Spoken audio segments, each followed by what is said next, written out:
Bismillahirrahmanirrahim. Assalamualaikum warahmatullahi wabarakatuh.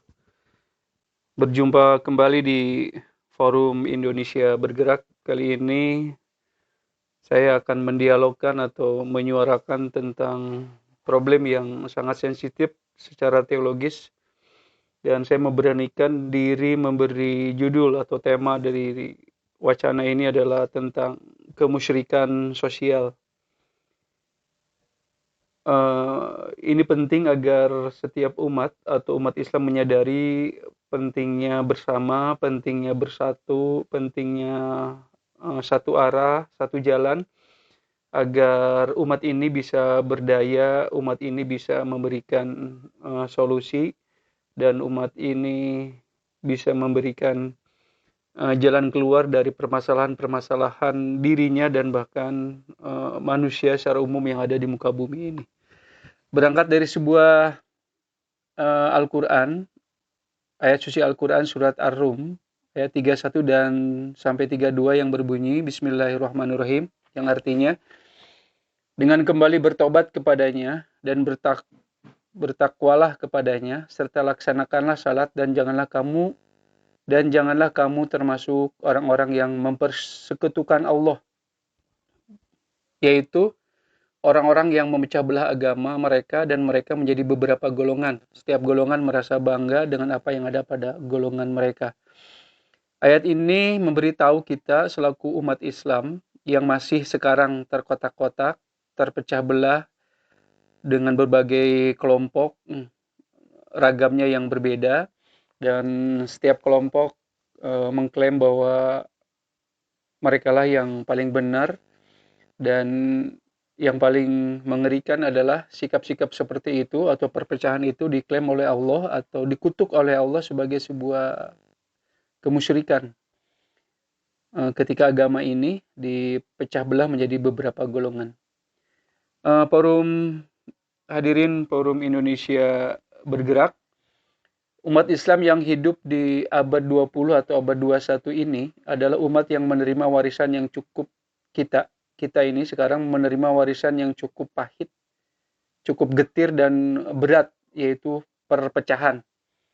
Situasi yang tidak ada siapapun yang menginginkannya, dan kini di sini kita tanpa pilihan harus menerimanya, dan bahkan dipaksa secara genetik atau keturunan dari orang tua kita, bahkan lewat orang tua kita ataupun nenek moyang kita diseret untuk masuk ke salah satu golongan untuk menjadi bagian dari perpecahan ini, disadari ataupun tidak.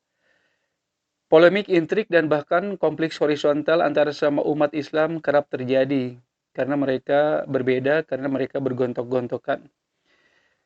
Dalam melihat problem kejatuhan atau kemunduran umat Islam ini, ada dua sosok yang melihat dengan cara yang berbeda. Pertama, kita ketahui ada sosok yang sangat fenomenal dalam dunia Islam, yaitu dia adalah Jamaluddin Al-Afghani. Siapa Jamaluddin Afghani? Bisa kita cari biografinya di referensi yang tersebar. Menurut beliau bahwa perpecahan umat ini lebih diakibatkan oleh faktor eksternal, di mana musuh-musuh Islam kala itu berusaha sekuat tenaga agar umat Islam lemah dengan cara dipecah belah melalui agenda imperialisme dan kolonialismenya. Abad 18-19 ini menjadi kenyataan pahit di mana Islam dipecah belah lewat ideologi ataupun nilai nasionalisme hingga negara Timur Tengah, khususnya negara Arab, dan sekarang masih bertahan di kotak-kotak menjadi beberapa negara. Nah, ini yang menjadi di antara sumber perpecahan. Namun sebaliknya, pendapat lain dari muridnya, yaitu Muhammad Abduh, bahwa perpecahan atau kemunduran dan keterbelakangan umat Islam itu disebabkan karena kebodohan dan kemiskinan. Muhammad Abduh lebih melihat sebagai gejala internal umat, sebagaimana pernyataan yang viral, yang populer sampai sekarang. Menurut Muhammad Abduh, kehebatan Islam itu tertutupi oleh tingkah laku umatnya. Bahwa menghadapi dan menjalani kehidupan harus memilih dan berpihak. Ketika tidak memilih dan berpihak kepada salah satu yang ada, maka hakikatnya kita pun ketika kita tidak memilih dan tidak berpihak, maka hakikatnya kita pun memilih dan berpihak untuk tidak memilih, dan berpihak pada salah satu yang ada. Memilih dan keberpihakan manusia selalu didasari. Biasanya manusia ketika memilih dan berpihak selalu didasari oleh keinginan terdalam bahwa pilihannya dan keberpihakannya itu benar dan dibenarkan. Tidak ingin salah, apalagi disalahkan. Persoalannya adalah siapa yang memiliki otoritas untuk menentukan bahwa pilihannya dan keberpihakannya itu benar dan bisa dibenarkan. Siapa pemilik otoritas untuk itu?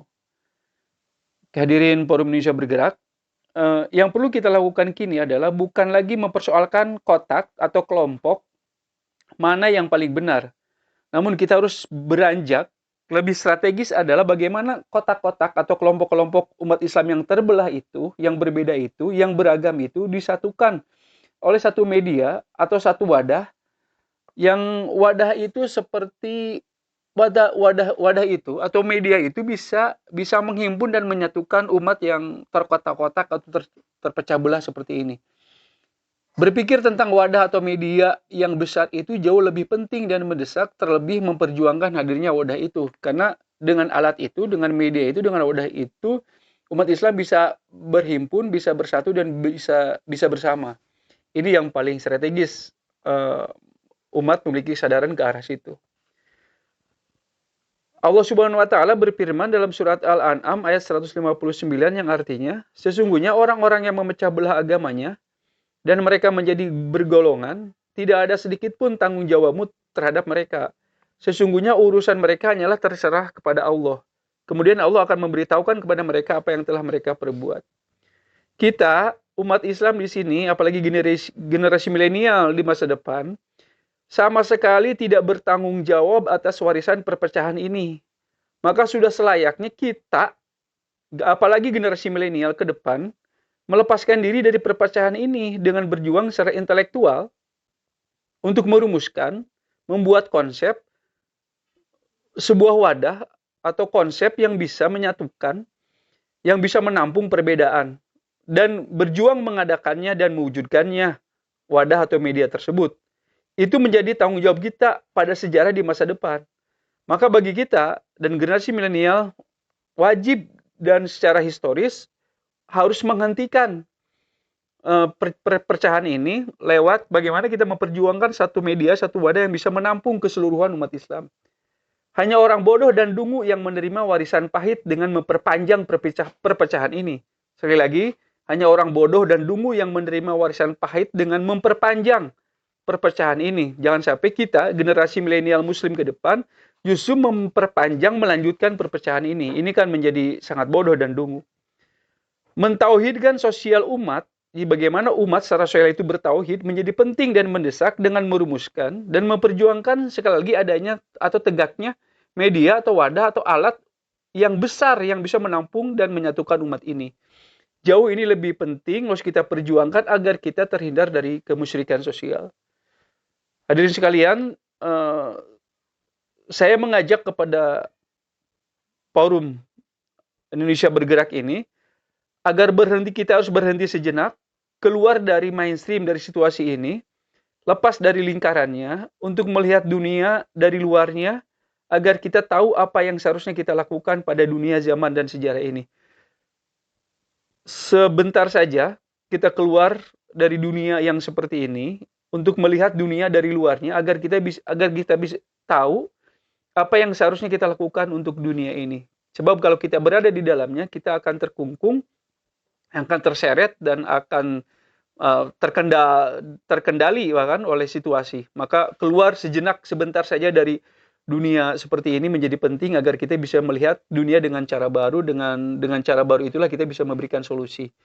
Oke, terima kasih. Mudah-mudahan bermanfaat. Demikian. Assalamualaikum warahmatullahi wabarakatuh.